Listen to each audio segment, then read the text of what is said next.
Hola, and welcome to episode 34 of Word to Your Mama. If you're new here, let me explain a little bit. Word to Your Mama is a podcast about a Latinx mama navigating business and life while building her tribe. There will be special guests, mad laughs, and absolutely no BS. Even though there is a segment by the Supernatural Bear, who's 8 going on 48, this will most of the time be explicit. Can be explicit. Please believe it. Today we have Junor Francis. He's a Jamaican veteran radio host and MC. I've known this amazing living legend since the 90s during the Reggae Nucleus magazine times. We talk about that. And it was great to talk to him today to get some of his history. And since Jump has been on a mission to promote Jamaican music, reggae and ska. And we get to learn about his journey from the mountains of Jamaica to New York, and then to where he's been for a long time, California. I'll have links to all the shows that he hosts, some of them since the 80s, and also a new project, the history of LA Ska, to their YouTube channel and all their socials and everything like that. But, he said he doesn't listen to his stuff, so he's not going to listen to this. But if someone listens to this, please remind him that he's a gift. He's definitely a gift. He's a rare gift that we are very lucky to have. And I'm very fortunate enough to know. So let's get into Junor Francis. And then after that, make sure you stay tuned for the Supernatural Bear Corner, where he's going to talk about how important reggae music has been in his life, in his short 8 years of life. But yeah, let's get into Junor. Oh, that's Instagram Live, huh? When you and Kohler do the... Yeah, and he does all the mechanical work. Oh, yes. Got it.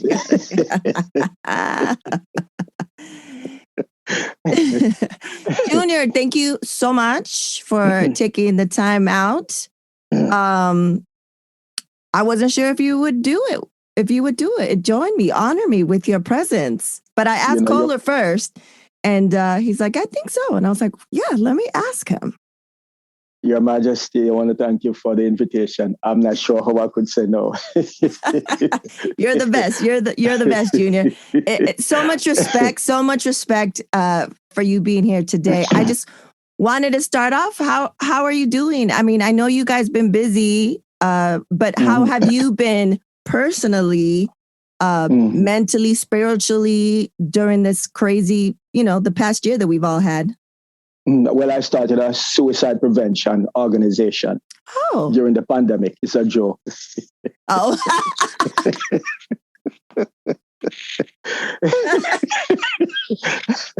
Yeah.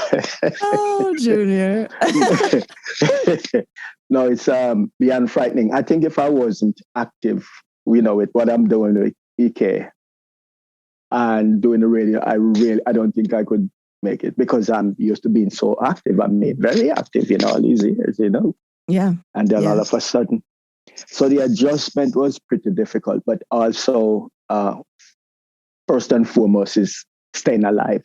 Yes. So once you put things in perspective, you realize that, you need to lock down and not go anywhere unless it's absolutely necessary. Yes. So mentally and spiritually, you find ways to survive. I think of people in prison. Yeah. And they survive. Yeah. And Nelson Mandela is a good inspiration. He was in jail for years. Yeah. And even the warders would come and talk to him about their problem, not realizing that he's in jail and they're in the free world, so to speak, unquote, free world. Yeah. So it's mental, very important to stay focused mentally. How about yourself? I've been, it's been a whirlwind, a roller coaster, but I feel the same way. I feel like if I wasn't, too, the music industry, the live events, live music took a big hit, and it affects my husband and I significantly, the good thing was that we've all been working for ourselves forever. So we're used to kind of going with the tide of things. This was a little bit extreme, but at least we had that. And I think for me, being a mother and having a little one for me to focus myself on and to try to make it as normal or as make him feel as safe and secure as possible helped ground me. And I know for a fact, if I was living by myself in Silver Lake back in the days, during this, it would be tough. It would be super tough. But that's why I made sure to check on, my single friends and make sure that they were good. But it was tough all around, but we're on the other side of something, whatever this is. Right. Right. Because a lot of people, 6 feet under. Yes. So but I'm not even sure if that is a bad thing, to be frank. So I still have question mark about that, because most of us live mediocre life, and I'm not sure but that's what it is. Most people would rather be around living mediocre life. You know? And is that really living is the question, right? Well, not for me, it's not. So it's not a question anymore. Exactly. It's for people like us. I resolved that many years ago. It's not. Yeah, really. It's not. Exactly. For sure. I think that's what we all have in common with Kohler. When he says, people that are listening, when he says EC, he's talking about episode 2, Word to Your Mama guest Eric Kohler. And we'll start right there. I was trying to remember how we met, and we definitely met through Reggae Nucleus. Eric Kohler was a co-founder. I remember the exact date. Well, not the date, but the time and place. Oh, really? Tell me more. So it was the jazz festival that Sean Ikemper, right? Is that his last name? Yeah. So he invited Kohler, and of course, Kohler, brought me along, and you were also invited. I guess you guys knew each other. But also under the banner of Reggae Nucleus, I got to know Kohler. And so you came with a girlfriend. Oh, yeah. And probably. Yeah, right. Yeah. Man, that's it. Yeah. And then I remember I said I think I can say this, you're on live television. I said, Kohler, this is one of the most gorgeous girls I've seen since my arrival in California. Junor, you are too kind. You are too kind. No. Those are my words to him, and I said it more than once. But thank you. That's very flattering. I appreciate that. Yeah, there was down there in Long Beach, the Blues Jazz Festival. I'm not sure the location. Oh, yeah, I remember that. I think I was a guitar girl or something. No, I mean, it was a festival. Eric took me, and I met Sean as well. So I couldn't go Sunday because I had a public affairs show. So I think we went to Saturday. I think so. Right. Such a long time ago. Over 20 years ago, Junor. You're kidding? Yeah. That was like what, the 90s? The 90s? Yeah, it was the 90s for sure. For sure. When I was still living in Long Beach, that was the 90s. And I remember meeting you, and one thing that I will never forget is when you would go spin. And I wanted to ask you, it's been a while because of pandemic that you've gone and spun someplace live. But what I loved is that you had the white bucket. I used to call it the bucket o' tunes, and it was a bucket, and you had 45s. You have the set in there, and you just kill it. And I was just like, this is authentic. This is genuine. I loved it. Create excitement. That was the whole idea to create. Because other people, the 45 collectors would come with their nice and neat little expensive box. And so I walk with a paint bucket. Yeah, a white paint bucket. Bucket on tunes. Amazing. It was the best. The best. Yeah, so I remember, so that must have been on one of those boulevards in the tail end of Hollywood. Yeah. Yeah. Amazing. I think we did something right. I think we did something there a couple of nights. Yeah. Great. I mean, just you and emceeing any event, listening to your show, I mean, the accent helps too, but there's an authenticity, the genuine vibe that you always have no matter what. And all these, also, let me just say this, you don't age. You look the same from the 90s that you look like the same. You don't age. Well, you'll be surprised. What's the secret? I'm struggling so hard trying to stay away from nursing homes. So I have aged. You look amazing. You look amazing. So maybe it's genetics, big factor. And then eating. My eating habit is okay. Very little alcohol, no cigarette. And meat, I haven't had meat before you were born. I stopped eating fish since, when you were born. Yeah, we had that El Nino, so that was the last time I had fish. Maybe once after that. Wow! Remember El Nino, that big rain, and it was the ocean became very muddy. Yes, because of the soil erosion, and I wanted to stop anyhow. I stopped eating eggs before the 90s. That's for sure. Wow! So that's a secret. I don't know, but that's my lifestyle. It helps for sure. I'm not sure. You're living proof. I see it. The genes and the lifestyle for sure. So when I was doing a little bit extra research, I wanted to ask you: is it true that the reason why you spell your name is because that's the way they spelled it when you arrived in the United States? Yeah, just before when I went to get my passport, so there were like 3 spellings. My mom had one spelling, a name she got from the Bible, and my aunt, who thinks she's an intellectual giant, said, "Oh no, this is a spelling, so it has no I." And there was also my baptismal paper. So the guy at the birth certificate office was very helpful. He said, "You're going to the States, and the only thing that the government is going to be concerned about is the spelling on your birth certificate. So stick with this one." Yeah, he was an extremely clever guy. Yeah, he said, "Stick with this one. They don't care about your baptismal. They don't care about your school record." Because I went to school with JUNIOR. Because late 50s, early 60s, a lot of kids were Junior Mervyn, Junior Biles, Junior Reed. That was a hit name. People were moving away from traditional names like Bob, Peter, Bunny, Matthew, Mark. So Junior was very popular. So that's how I ended up with the I. But then when you got here, is upset. Oh, yeah, got it. Right. Yeah. Yeah, right. And so what was the town, the name of the city or the town that you were born in?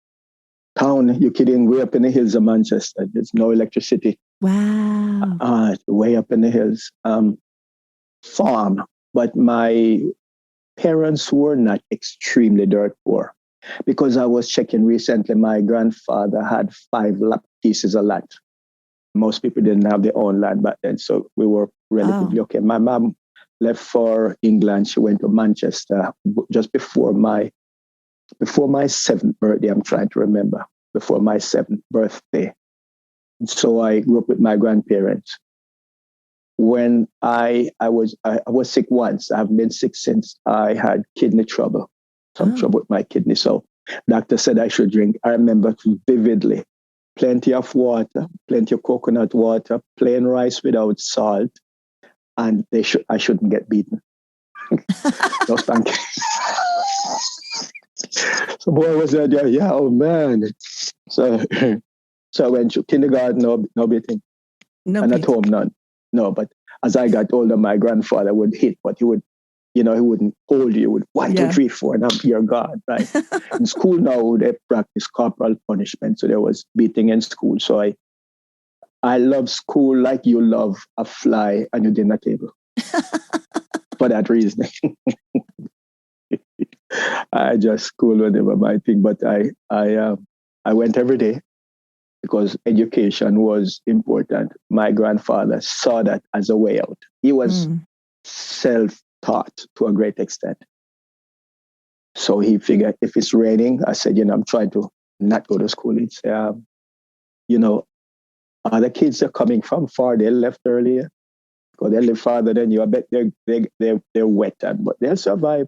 Whatever they do to stay dry, you keep on. Because my mom wasn't there, so I couldn't tell my mom I'm not going to school. So he said, if you don't turn out to be much of anything when you grow up, it won't be my fault, but you go to school. And you find a way to stay, whatever the principal or the teacher is doing to the other kids for them to stay dry, you join that lab, but you're not staying in this house.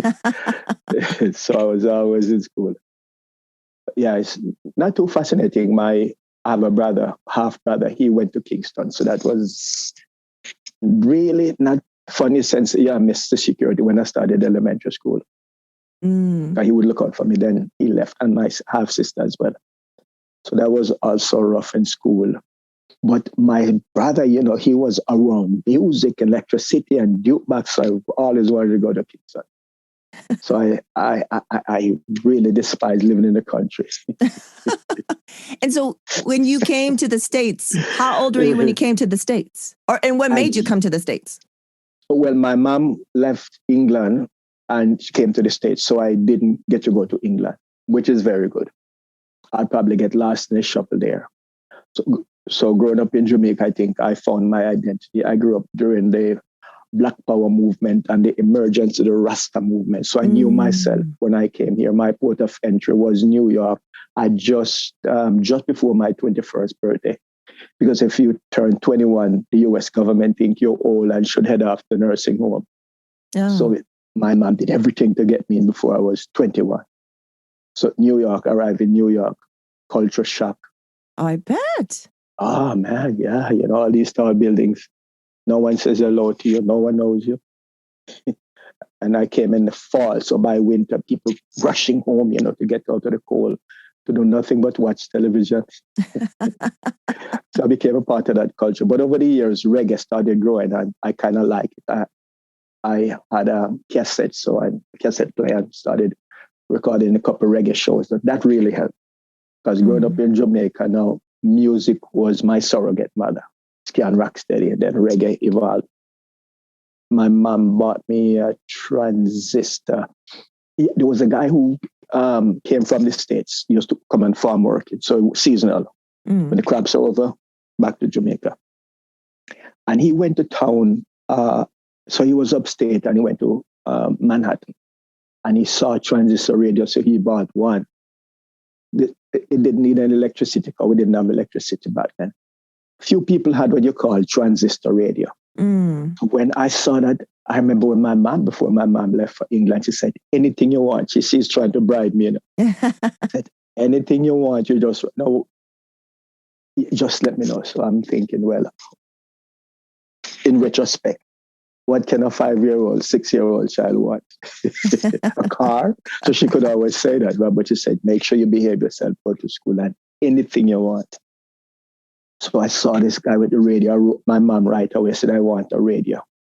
So she went in Manchester. She said she didn't see any transistor radio. They have radios, but they have to, work with electricity and no transistor. So she said I should go to Mandeville, which is my town, 12 miles. So we went to Mandeville. My grandmother took me to Mandeville. And we went to the store. I remember Universal, and the guy said, yes, he got 7. Just came in, and they're all gone. Oh. He said he'd never seen anything like this. People just bought them, and he had no battery, no nothing, but he reordered. So when the second batch come, the next batch comes. So I wrote my mom, and my mom sent the money, and I got transistors. So there were now 2 transistors in the entire district. Wow. So that allowed me to hear cricket, love cricket, sports, and music whenever. Right. So that's when really my comfort, supreme comfort, came from music. Everything else was secondary. And that's where it started. That's where it started. I'm going to be on the radio.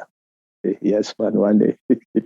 So since then, since you got that transistor radio, you knew one day I will be on the radio. Right. Manifestation. Yeah. But I really have to work towards it. So I kind of tailor my lifestyle around, try to avoid petty crime. Yes. Because you go to jail and you'll be on the radio, especially in Jamaica. Anything you get arrested for, you're finished. So try avoid petty crime because things got rough sometimes, especially when my grandparents got older. And my mom think that, I need to go join police force or get a job. Police force. Imagine. Yeah, she would send me money, $2 now and then. I was down to like one pair of shoes. She say, yeah, you need to go work until you get your visa. So rough times, but yeah, avoided, petty crimes and all those things. Because again, you want to keep your record straight. Yes, because you knew you were destined for greatness, for more. Well, you're exaggerating now, but that's what I wanted to do. I mean, I thought of other things. So, I had a great deal of love for Che Guevara and Fidel Castro because we were 90 miles from Cuba. My next door neighbor was a politician, counselor. And he's always talking to me. I guess he perhaps realized maybe I wasn't a complete idiot or a moron. So he's always, before I go to school, because I'm usually up early in the morning, like 5. So usually after 10 or 15 minutes, we're talking. And then he would save the newspaper for me. So always talking about Castro and, this great guy, because it was like about 10 years after about less than 10 years after the Cuban Revolution. But he's fascinating, even though he's a politician, but I would say a conservative politician. But he just have fascination for these guys who came out of the hill and liberated Cuba. He'd go on and on and on. So we talk about other stuff too. And then my grandfather, now, he had a fascination for, I guess he would name the dogs after people who would define as terrorists. We had a couple of dogs. And so I consider those guys more conservative. But they were part of the more progressive party, which is the Manly Party, not as conservative as the Jamaica Labour Party. So that's the kind of the culture I grew up with. And then, being exposed to that thinking, Castro is a great man. Che is a great man. Didn't know anything about Africa until a Rasta man now came from Kingston. And then again, he said, all the people in the country, they're so backward. You can't have a conversation with them. I'm trying to think, They say, whenever I'm going in the morning to look after the cow and the goat, just knock on his door, because his land was adjacent to our land. Would tell me about great people like Kwame Nkrumah. I never heard those names before. Kwame Nkrumah, because the school books don't teach about them. Kwame Nkrumah, Jomo Kenyatta, Nelson Mandela. I'm thinking, I said, wow, how he know about this thing? But he knew on his own. So I guess he used to study with the Rastas in Kingston. So Kingston kind of got hot. So he moved to the country and he figured he could plant his own weed in the country and smoke a pound a day. He was really a heavy smoker. So he introduced me to weed smoking. I was about 13. So you say you start smoking weed and, you become great like all those men in Africa. But you see, these guys, they drink rum. Rum don't get you anywhere. That's evil spirit. So that was the earliest introduction to weed and reggae and being, I guess, enlightenment. I think I would call it enlightenment, since when I arrived here, I didn't have to worry about who I am. I already knew that. Yes. Listening to, reggae music, and just happened to be in the right place at the right time, listening to my neighbor. And that Dread was the 3 influential people. Mm-hmm. Nice. So yes. With, what I like having people on the show is because I like learning at another level about someone that I know, like I don't have those capabilities. So we would never, the wrong person. So we would like see each other at, a party or a function, and we, talk a little here, but I would probably never get these types of stories unless, unless specifically asked. So what usually happens on this show is that, I talk a little bit and then I get into questions and comments from the audience. But because of your vast history, I'm going to go straight to the questions and comments from the audience, because I feel the questions and comments that I've received really kind of take us all around and cover so much. So I'm going to go to the questions, comments from the audience. First, he says, sending love. Junior Francis is one of the most amazing spirits I have ever been blessed to meet. This is from Black Shakespeare. And his question is, what brought him here to California and how did he learn Spanish? All right. So the first question, what brought me here? I was in New York and I had reached a point where I did a number of odd jobs until my brother opened a record store in the early 80s and asked me to run the store for him. And so while at the record store, I started meeting a lot of people. Even Peter Tosh came by, Roots, Radix. Everyone came by because my brother knew these guys. It was Big Youth's headquarters. And so also a lot of intellectuals. We sold books as well. So a lot of intellectuals would come by. We engaged in conversation, nationalism, religion, communism, name it. We held our own. Nice. And we used to prepare. Yeah, so people came from Philadelphia, all around the tri-state area. And so we did that, and it was real fun. The turning point came when some friends from radio station, because I would collect rare stuff for them, that some radio DJs don't want to play the everyday stuff. And so I helped one particular DJ, and he invited me to his radio show. And he wanted, it was broker radio. You buy time from the radio station and then you sell commercials. And so I went on with him one day and I said, man, I'm not ready for this. He knew I love radio. I would tell him every week. And so I decided that I have to go to school. So I went to a school in Manhattan, and the first thing the guy told me is like, oh yeah, you're ready. One of those school fly by night, said, you're ready for radio. I said, how must I be ready? I can hardly read and write. Said, no, he's lying. So I took the test and I passed the test. But I remember a friend of mine from California asked me one day, I met her in New York. I was leading a demonstration. Of course, amazing. In Chinatown. Yeah, I was in construction group and she said to me, what you want to do with your life? And I was shocked. Nobody had ever asked me that. I said, I want to get a degree from my parents, my grandparents, foreparents, all the way back from Africa, who didn't get the opportunity to go to school. And 2, I want to be on the radio. She said, California, Los Angeles is the right place. We became good friends. So after I had record store and I really got tired, and especially that event when the guy invited me to the radio station, I didn't know what to say. I wasn't prepared. Yeah. Read the back of the album and, say stuff and then, ask me to say, what am I going to say? So that's when I said, California, here I come. I'm going to go to school and, do it proper. Whatever proper is, right? Yeah. I get a degree in broadcasting and, on the radio. So here I am. That's what brought you. That's what brought me here. Yes, still here. And Shakespeare's second question is, how did you learn Spanish? I haven't learned Spanish, but I have a secretary who does a translation. Oh, that's what I thought. Eternally wonderful secretary. Amazing. Multilingual, yeah. One of a kind on planet Earth. Because I see you post like full blown in Spanish, and I was like, when he asked me that, I was like, oh yeah, he does, right? He does. I've been to Mexico 9 times, so he probably has a right to ask. Yeah, I have a secretary who does the translation in multiple languages, man. Oh, amazing. Okay. And that came out of necessity. I was doing a show. I'm not even sure who is watching, but I was doing a show at Las Globas. And I had the Clarendonians on. Ticket sales horrible.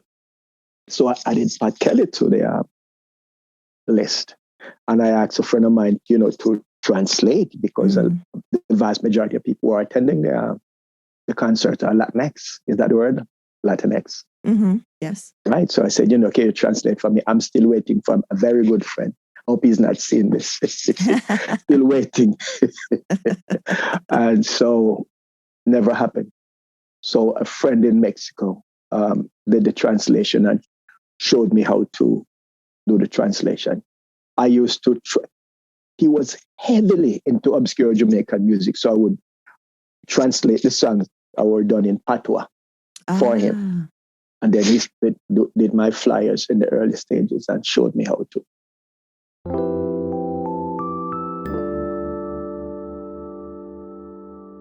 COVID-19 moves fast, and now you can too. If you feel symptoms, even if they're mild, you should test fast. Test positive and at high risk for severe COVID-19? Then act fast with authorized oral treatments that can be taken at home and must be taken within 5 days from when symptoms begin. COVID-19 moves fast, and now you can too by asking your healthcare provider if an oral treatment is right for you. Learn about a treatment option at treatcv19.com. This message is sponsored by Pfizer. Cox sabe que tu familia no para. Por eso ofrece nuevos paquetes de Internet que te brindan la misma velocidad y flexibilidad que esperas de Cox.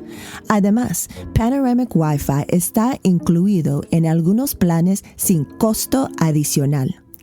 Es Internet que sigue tu ritmo. Todo sin contrato anual, que significa que no hay molestos cargos por terminación anticipada. Desconéctate de tu rutina, pero no de tu Wi-Fi cuando estás fuera de casa. Cox te da acceso a más de 3 millones de hotspots de Wi-Fi. Después de un largo día, reúnen la familia para una noche de películas con Contour Stream Player. Disfruta de deportes en vivo, tus programas favoritos en Hulu, Netflix, Disney Plus, Paramount Plus y más con apps de streaming populares.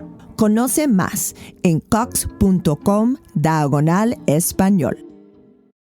Oh, so that's okay. So that's how it all started. That's how it all started. So let's go to the next couple of questions. They're from someone that we both know as well, Danny Holloway, who's also another DJ selector.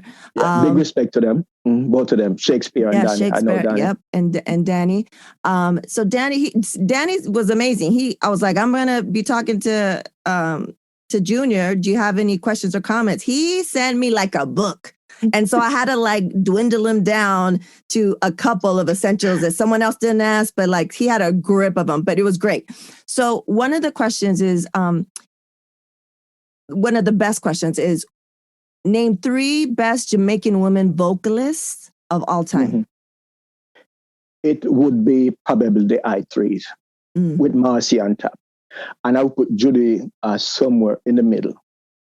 Okay. And then I think Rita, because she's more established than any other female artist right now. But in that particular order, I think Marcia takes second place to none right now. Okay. And if you look at the body of her work, the wealth of her work, she has a song, I Shall Sing. And I guess, I Shall Sing. She's not ready to retire and, like a racehorse. No, she's still making music. Still going strong. Yeah, man, still going strong. She has a new album. Across the way there. Mm-hmm. How old do we think she is right now? So she's about, I think 49. She was born 1949. Oh, wow. Okay. Yeah. She, it's hard to tell when Jamaicans are born because they don't. The genes. If they're right age, our people don't. You guys have great genes. Another question is, please describe one of the best Jamaican parties you've ever been to. Wow. That would have been in New York, when culture was untouchable. I remember a DJ played like 5 culture. There was Conscious, Roots Rock, 2-7 Splash, Zion Gate. That probably in New York, those basement parties after you work 5 days. Your only outlet. That means if you miss a Saturday night party, your week is ruined. I mean, completely ruined. You'd never understand. And gotta find a party on Saturday night. And is it those basement parties that like you're just like sweating? Yes, and you come out and you're sick Sunday. Every Sunday morning I would be sick. Yeah, I mean literally sick. I would be hoarse. Amazing. But you live and die for those parties. That's your only outlet. I bet they're amazing. Yeah, it's gonna be those basement parties in Brooklyn. But I've seen some good parties in Mexico too. Some good parties and here in LA, but Mexico, I mean, people go fanatic. I did a 6-pack of Prince Buster because I played in Mexico City a couple of times and I failed. And I studied like a scientist. How am I going to redeem myself? So the third time around, I said, you know what? I remember I saw a guy was playing and was honoring Prince Buster. He's playing like 3 Prince Buster. Everybody was on the floor. I said, I'm going with 6 Prince Buster. And I didn't have to do anything else that night. Amazing. Legendary. Yeah. Yes. I even had my notebook. Yeah, because I don't need to dance. I need to listen and watch the selector. Tommy Far East. He's known worldwide. Wow. But he had tribute to Prince Buster, 3 and everyone. And I went 6 Prince Buster. Yeah, you took notes. Oh, of course. Not mental note in my notepad. Yeah. Yeah. And you came back. Then I went back, I think the following year now. And killed it. 6. Yes. So, and another question he has is, did you ever attend any Jamaican recording sessions when you were back in Jamaica? No, you can't even go in the records. I mean, I used to pass by, Duke Reed was my favorite studio. You have to stay far. He had 2 guns. Now a bunch of guys outside were looking for opportunity. You can't. Yeah. You can't just like stroll up. You just had to really and I didn't have money. I didn't have money to buy a record. We didn't have a record player, so you can't go stand up in the shop. I remember I used to pass by Maypen GG Records, and I wanted to see Heptones because Clarendon and Manchester, we're up in the hills, and then the next major city is Maypen. And I remember I would stop in Maypen looking to see, because I wanted to see what these musicians look like. And I stop in Maypen, walk around and look.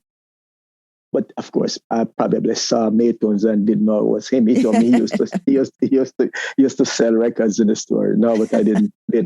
But in New York now, I went to a recording session because my brother did some producing. I went with him once because I'm always in the store, so I didn't get to go very many times. But I also produced a Heptones.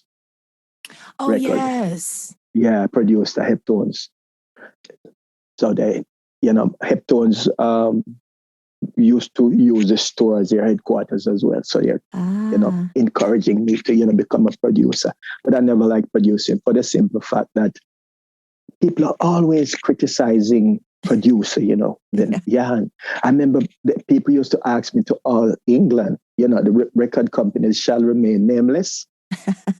Call this guy in England, ask him about my royalty check, call this person.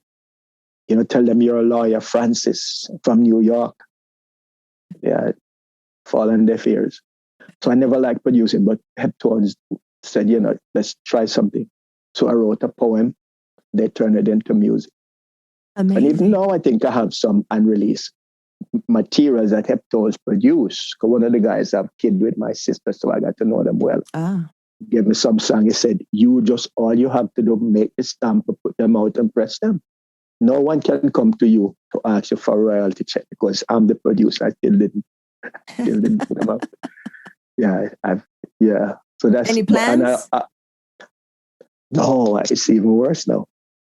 Records not selling. Baby mama calling, grandmother calling, kids calling.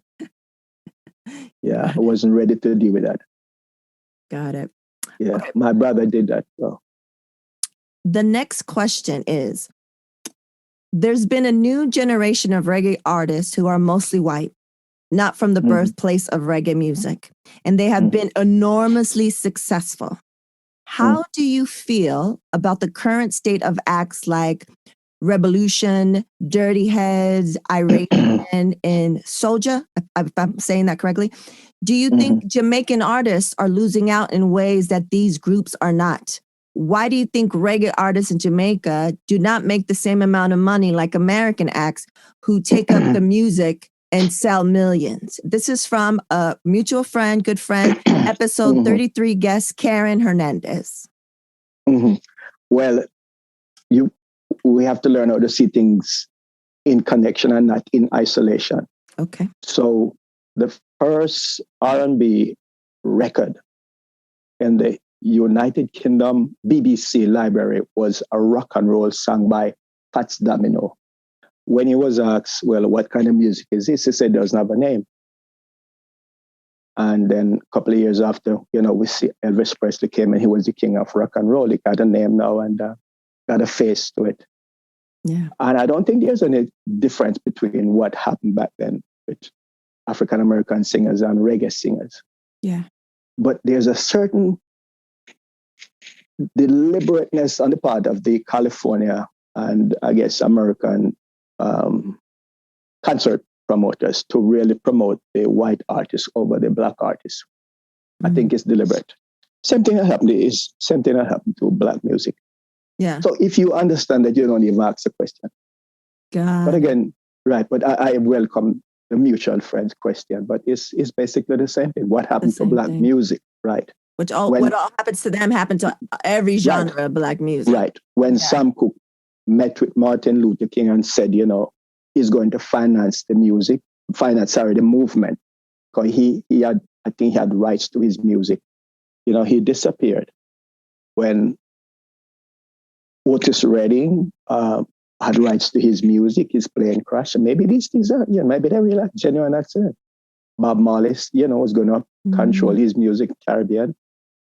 So now we see all these groups from California, and some of them are good. They're genuine.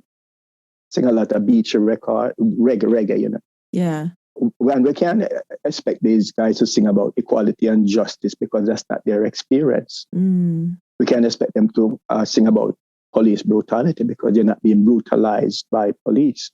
Yeah. We also can't expect their lawyers and their family and friends who are negotiating big contracts for them to negotiate for the indigenous reggae artists. Yeah. So I'm surprised at the level that these groups have attained in such a short time. Yeah. But I remember a mutual friend who told me when Revolution first played at a festival that shall remain nameless. He said, it's next going to be the next big thing. And sure enough, 10 years after, they're the next big thing. The next big thing. Yeah, the next big thing. But I wish them well, it's because, Jamaican musicians borrowed extensively from Cuba and America. So I guess people can't say this is my music because it started in Jamaica. And artists like Bob Marley and Peter Tosh, they wanted to see the music go global, especially Marley. That was his mission. But I'm not sure if he wanted to see, non-reggae, Jamaican acts. Have to play secondary role to California reggae bands. They created, exactly. And I'm quite sure Otis Redding and Sam Cooke didn't know that they would have to play a secondary role and sometimes no role, behind Elvis Presley.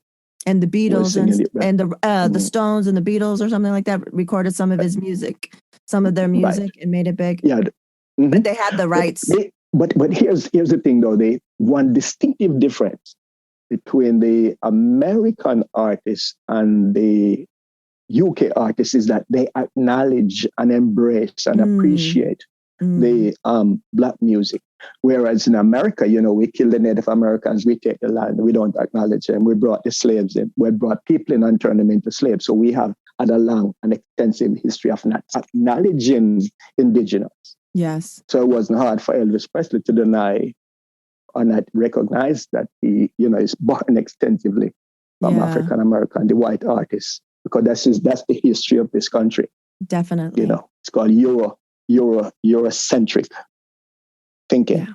Yeah. Conquer and keep. Conquer and keep. Colonize and keep it moving. Keep, yes. Yeah.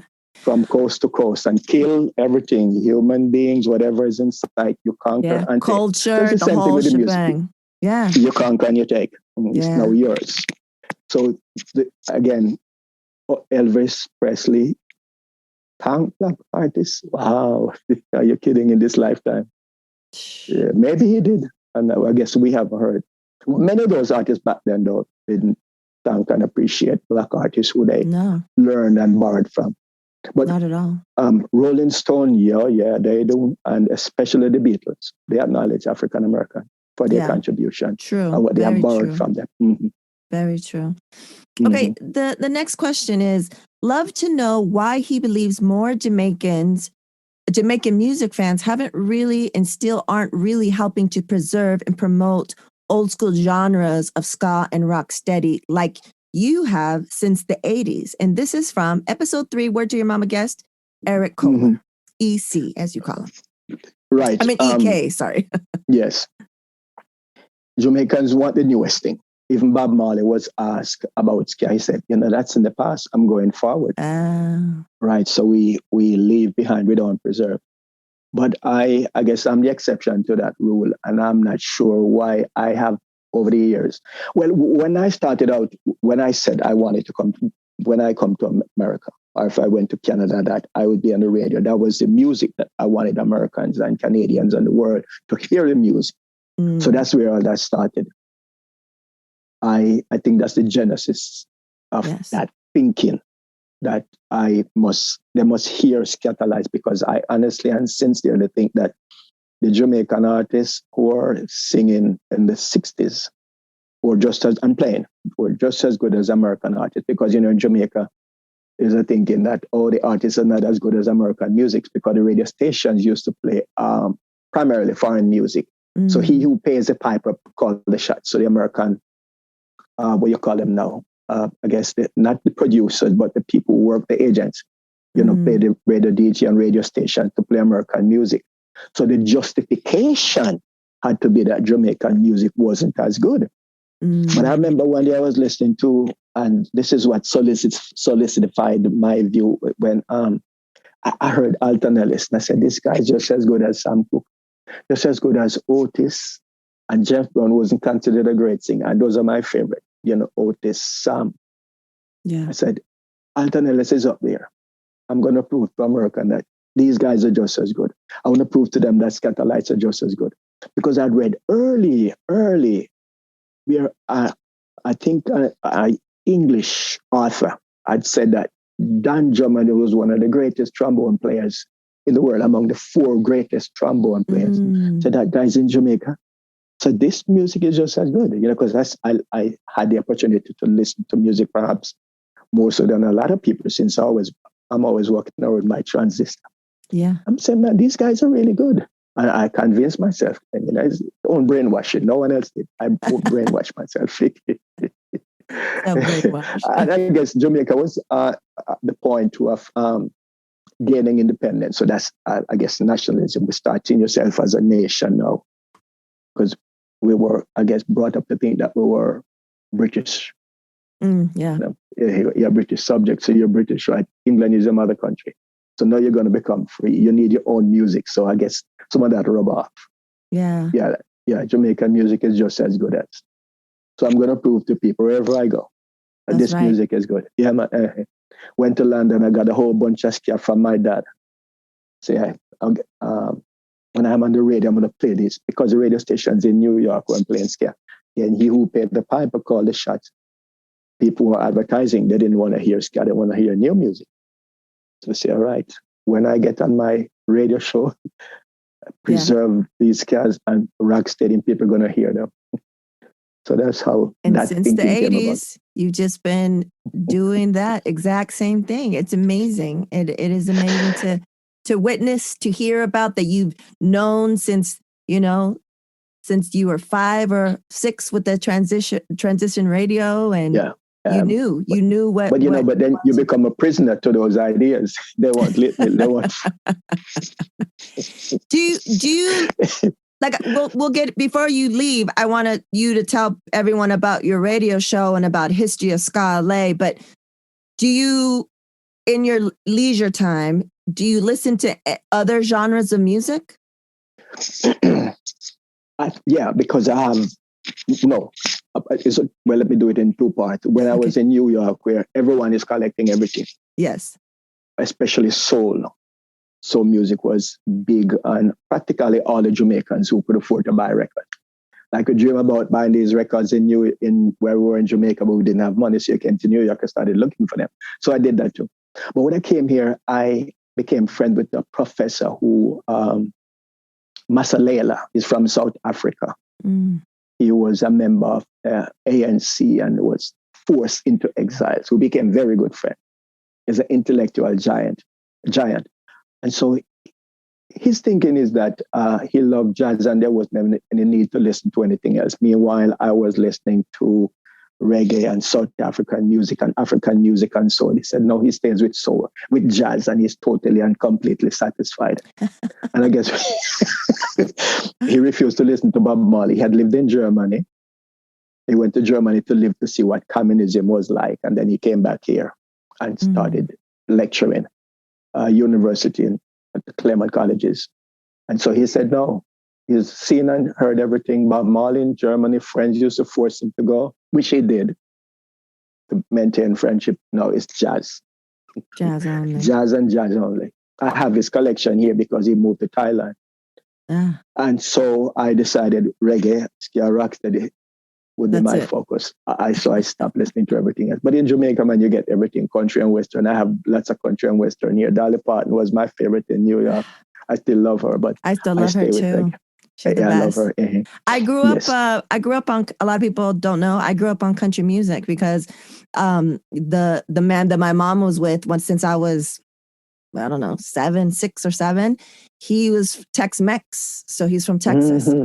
So that's one of he was trash. But one of the positives is that I was exposed to country music at a very early age. So it's part of my musical history. And the class, I used to watch Live from the Grand Ole Opry and Nashville Now and Hee Haw and the Mandrell Sister Show and all that stuff and listen to all the music. And it's just, when I hear it from the certain eras, like 80s, 70s, like 50s to 80s country, it's special place in my soul. So yeah, country. Yes. In Jamaica, they would say that it's a sin to play reggae and ska and rocksteady on Sunday. It was country and western. I mean, such hypocrisy, right? Jazz and not much jazz on the radio now, and maybe a little bit of soul. So they're looking for softer stuff. So they figure country and western. But every Jamaican had a Jim Reed, those who could afford to buy a record player at the time. That's fascinating. I didn't know that. So they played country on Sundays, Saturdays and Sundays. And soft blue. No, only Sunday now. Only Sundays. Yes. Got it. Right. Because Sunday is supposedly a holiday when you commit all manner of wickedness during the week. And then on Sunday now, you go and give yourself to the Lord and ask him to sanitize you. And then you start committing more crimes against humanity on Monday. And then you're recharged and ready to roll. Yes, and then Sunday again, and some on Saturdays too. So they would play, the majority on Sundays would be country and just a little bit soul. So it was never the other way around. It would be country. Because Junors had a lot of gospel. It's gospel country, right? Some Charlie Pride was in there too. I remember those. But yeah, a lot of every Jamaican back then had a Jim Reed. And you put it on those turntable and it automatically play all an hour or two, then you flip it over. Wow. Yeah, but nothing's supposed to be hard music. It's crazy. So winter country, that's fascinating to me. Yes. And so that was like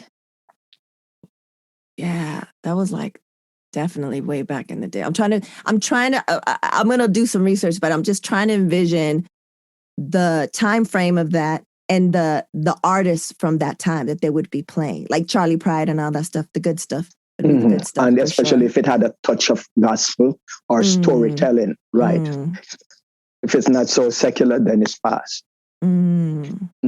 Fascinating. Yes. Touch of gospel. But reggae and Jamaican music didn't fit in, and according to their thinking. Yeah, not on the holy days. Okay, let's get into a couple of the not so rapid fire questions, the AKA slow as hell questions before we get into history of Scala and your show.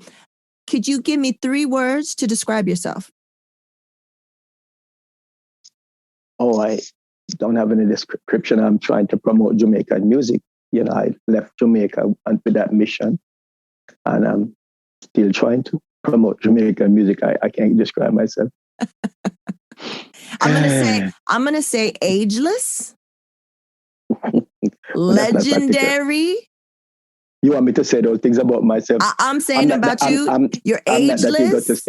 You're ageless. You're legendary, and you're genuine. Wow. That's what I would say about you. Okay, what's the best piece of advice you've ever received? From my grandfather, really don't borrow from anyone, and don't, especially borrowing. It was really against. So you go through life, don't borrow stuff from people, and try hard not to borrow. And also, there is a musician in Jamaica who I love passionately. He took bribe, and that brought him down. As a youngster, I cried. And so someone, told me, because we were talking about, I go to America and on the radio, and I said, it's one thing you can't afford to. Those 2 advice. Stay away from taking bribe. Spot, it comes with the territory, but you can. Yeah. Some good advice for sure. Yeah. One question I usually ask, I'm switching it up a little bit for you. And I'm switching it out with a question that Black Shakespeare submitted. If he was shipwrecked on a deserted island and there were only 3 records, what would he choose? I don't know why alternates just pop up Dance Crusher. And wow, no, that's a tough one. Eh? I probably wouldn't take any, because I really want to hear Max Romeo, Uptown Babies Don't Cry. They don't know what suffering is like. Yeah, that one I really, having been through hardship myself and seen hardship. And Peter Tosh, Get Up, Stand Up. That one has been my lifeline. Stand up for your rights. So in the days when I was very active, I always drew on that Peter Tosh. Yeah, but it's tough to pick 3 records. Maybe I would just let them all go. It's a tough one. Yes, a tough one. But equal rights. Get up, stand up. Yeah, stand up for your rights. Max Romeo, Uptown Babies Don't Cry. They don't know what suffering is like. And then back to when I heard that Alton Ellis, I said, Alton is as good as any singer in the world. I used to talk to myself because I grew up with 2 cousins and they were younger. Yeah. So they were like 5 years my junior. I can't tell them about Alton Ellis here, but I said, no, I'm talking to myself, man. I can't tell my grandfather. Because after the music evolved into ska, he used to be in quadrille, He was done with ska. He just didn't make the transition. So it was just me telling myself, this is the greatest music with those horns and Alton and Slim Smith and the techniques.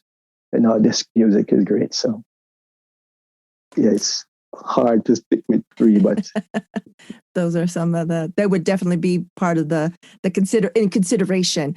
The last question, what will be your legacy, Junior? Oh, right.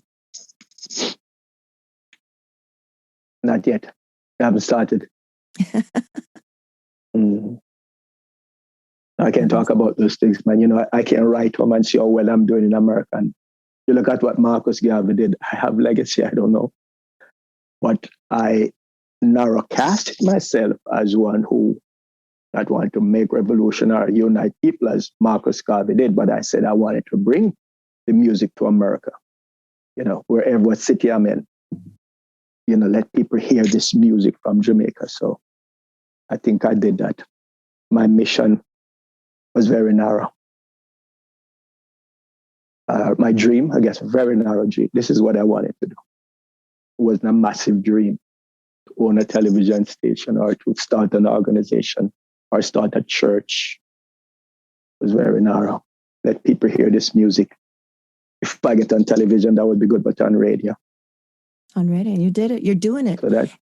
So that's great transition into let people know where they can hear your show, what days, what times, and where on the internet, if there's a way to listen to previous shows. Mm-hmm. So previous shows may be a bit difficult, but like this evening, Monday evening, 6 to 8 on KSPC. I've been doing that one now since the winter of 87. Wow. Into 88, right? I went there in December. So it's been there since 87. I ushered in the new millennium at, that's KSPC 88.7 FM online, kspc.org. I ushered in the new millennium at KXLU, another small station, and the dial displays 88.9 FM. Online, it's kxlu.com. Saturday nights from 8 until 11. I've been doing that one again just before the startup, because I remember the night when the new millennium, and they said the world was going to come to an end. I was at the station by myself.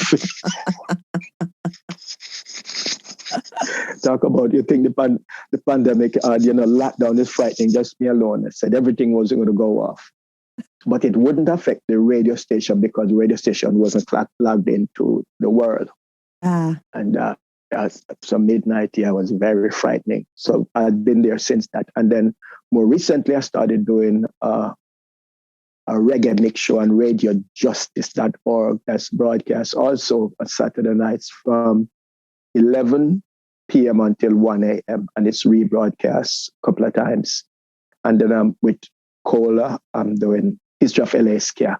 Yes. And it's on multiple platforms now. We started out on Instagram and we have grown to Facebook. We're on Facebook. Mm-hmm. We're on YouTube, multiple platforms. Yes. Cola, he took a page from your book. Perhaps you gave him some guidance. You guys are best friends before I knew him. Yeah, so those are the places. So the History of Alaska is pretty good. Yes, it is. Interview local and international artists. The mailman is here. What a time it. Hold for me. Okay.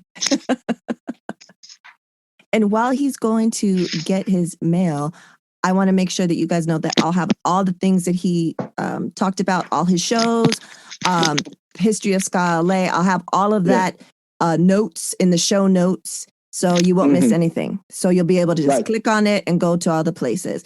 And I was just going on to on the YouTube, History of Ska LA, your YouTube channel.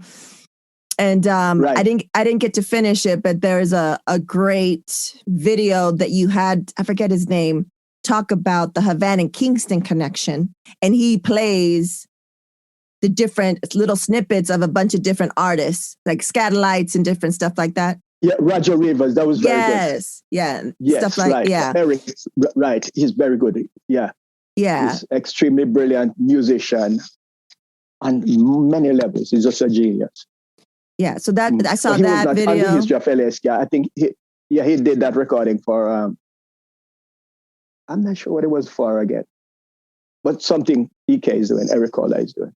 Yeah, and you guys have it on the History of Ska page. But you guys were doing, like you were started to say, you started doing great interviews on Instagram Live, and then now you've expanded so that now you can at any time go to their YouTube channel and check out some videos of your interviews. There's a great intro one that you and Kohler do, and you guys are super sweet to each other, introducing each other and how great you guys are and being super modest. I'm gonna look at that being all cute and modest. And you're holding up covers of Reggae Nucleus. Such an amazing time, amazing magazine. Man, I cried when it died. That's what you said. That's what you said in the video. I mean, it was the end of an era. It was like...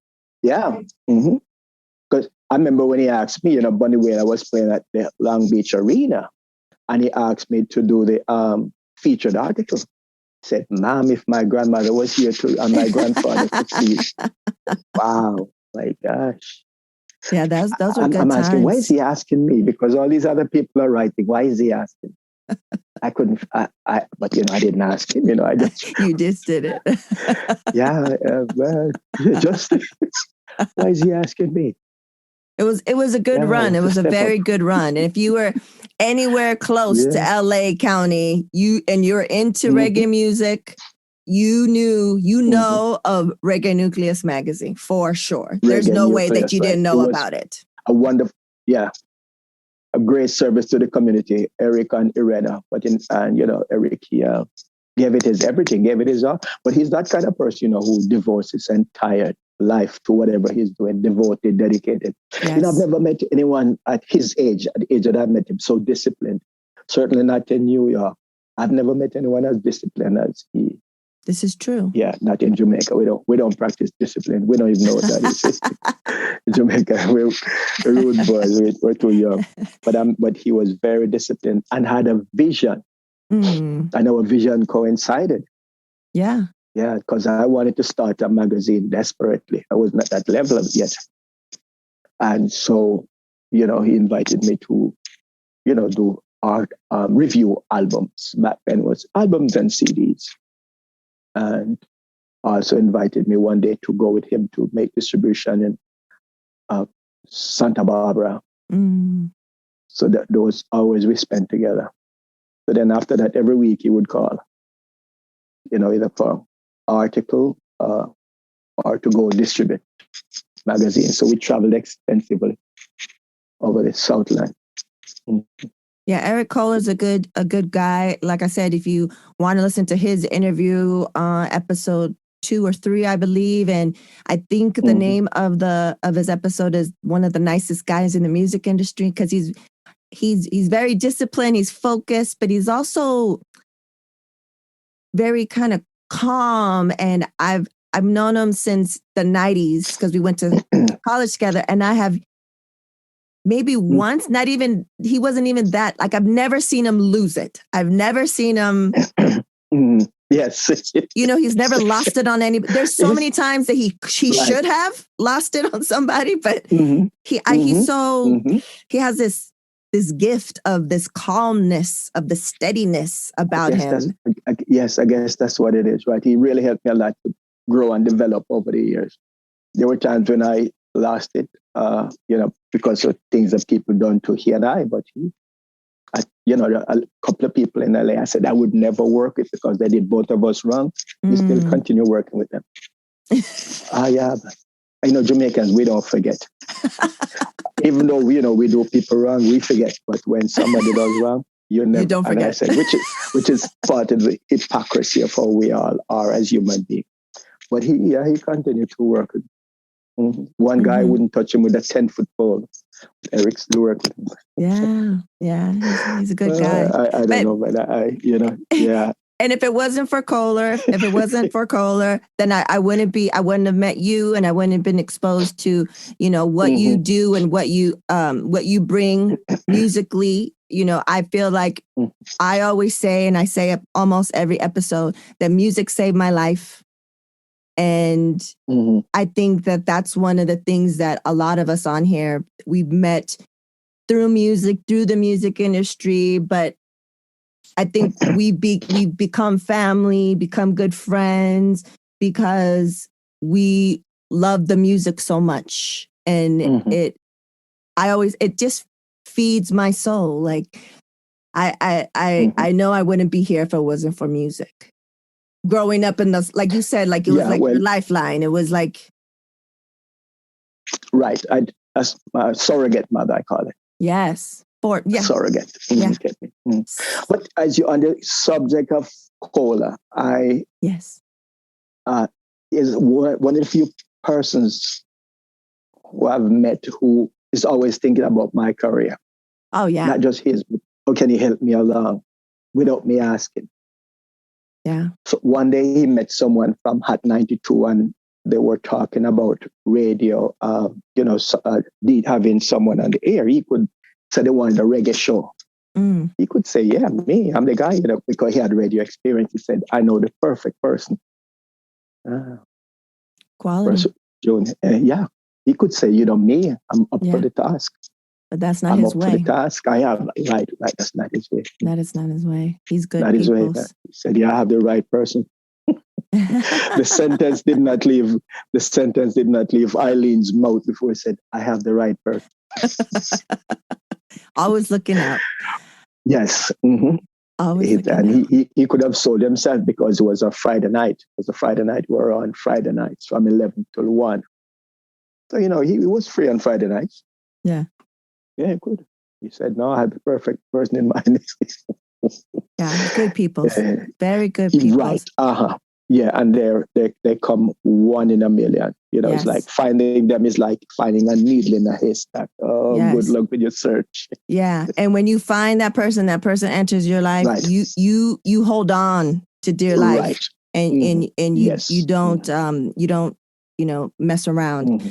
Right, Junor, and we have to also practice giving credit where credit is due. For sure. People. Yes. For sure. Don't wait until they're dead. You send them flowers. No, yes. Acknowledge them when they're still in the flesh.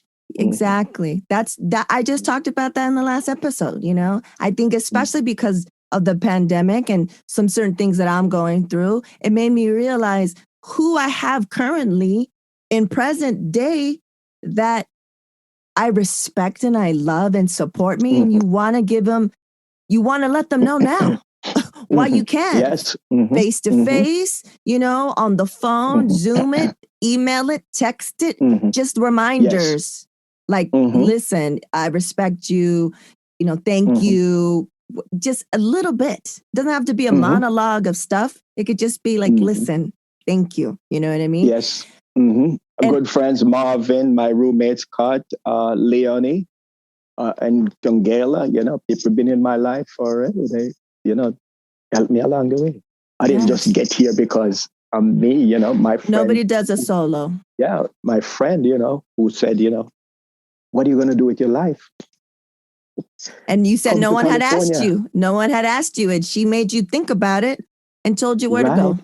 Because I knew what I wanted to do, but how to get there. Yeah. Yes, she provided. She provided accommodation. Fantastic.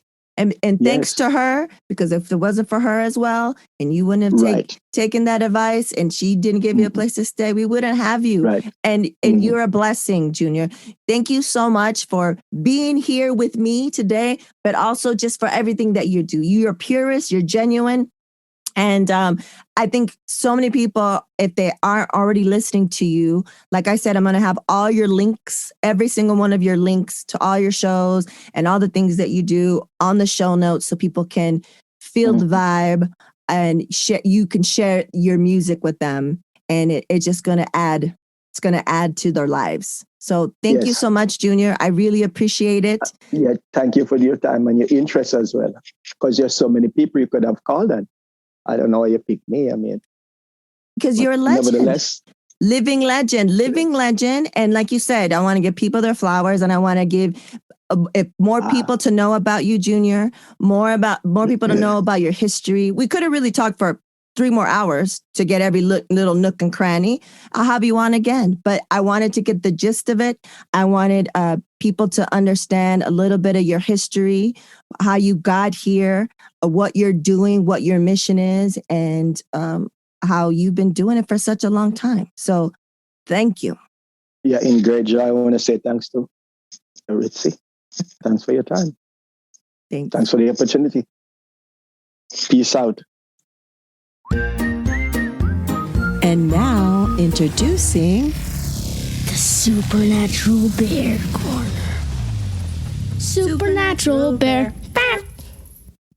Yo, what's up, guys? It's me, SMB16, and today, for my SMB Corner, we're going to go from the USA, or where I live in, which I'm just going to say California, because a lot of people I know live in California. Let's go from California all the way to Jamaica. Oh, yeah. Now, a lot of my favorite songs and a lot of my parents' favorite songs, P.S. my mom's right, like, behind me, and she's listening in on this. So, hi, Mom. Hey, my cuteness. So, we listen to a lot of Jamaican music, and it sounds really good, actually. It really sounds good. And my dad, every time he puts me to bed, because I'm still too young to put myself to bed. You're not too young. They don't trust me. They do not trust me. I really want to put myself to bed, but they do not trust me with it. Oh, my promise. My dad sings a special song called Redemption Song. And who is it by? Oh, you know who it is by if you're a big fan of them. His name is Bob Marley. And he is Jamaican. Yeah, so I guess one of the songs that I hear a lot of times is Jamaican. Wow. Like, I didn't really realize this until a long, long time ago. I mean, not a long time ago. Very recently. Like, very, very recently. Like, maybe last year, the year before that. But anyway, Jamaica, if you're listening to this, people in Jamaica, you guys rock. Yeah, seriously, you guys rock. The music is awesome there. It must be awesome there. I'm also trying to learn about, Jamaican foods and all that stuff. Just to have a little bigger perspective on it, Yeah, so, a couple of thoughts about Jamaica. Yeah. Bye, guys. This has been the SMB.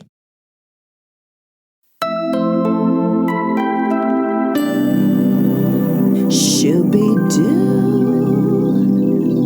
Yeah. Boom, there it is. Episode 34, Junior Francis, Living Legend. Amazing story. I'm just happy that I know him. I'm happy that he's here for everybody, that he is continuously fulfilling his destiny of promoting Jamaican music. So please make sure to follow him on all social media platforms, wherever all his radio shows are at. Spread the word. I mean, we're very fortunate to have him. And then, the Supernatural Bear for sure has been listening to all genres of music, but there had to be, different types of Jamaican music that he's been listening to since in utero. I mean, it's just a given. So I want to say thank you so much for listening. If you guys have any questions, any suggestions, anything that you might want to know, please make sure to reach out via either DMs or if you want to email at hola@wordtoyourmama.com. You could also visit wordtoyourmama.com to see more photos, more show notes for all the different guests. And thank you for listening. And let's see, this is dropping in June. We have, I believe, one more episode before we're going to take a small little break, but don't fret or frown because we're definitely going to be releasing some things, maybe previous episodes to get you exposed to the ones that we started off with back in September, and also a special episode to drop is the one about the Summer Soul movie that is premiering July 5th, I believe. The documentary that is Questlove's directorial debut that my guest, Joseph Patel, a.k.a. Jazzboat, a.k.a. Jazz Beezy, is a producer on. It won awards already at Sundance. And I told him, I was like, get that, get those outfits ready, those suits ready, because I feel like next award season, you're going to be doing heavy rounds. So look forward to that. So like I said, we have one more episode and then we're going to be taking a little break, but there'll still be stuff coming out. So as always, we reap. Word to Your Mama is owned and produced by Ritzy P. Intro beat produced by Nico Beats. If you want to know more, you want to email us, you want to get the media kit, go head over to wordtoyourmama.com. Word to Your Mama is now part of the Latina Podcasters Network. And as always, Word to Your Mama is brought to you by RitzBarrowinkle.com.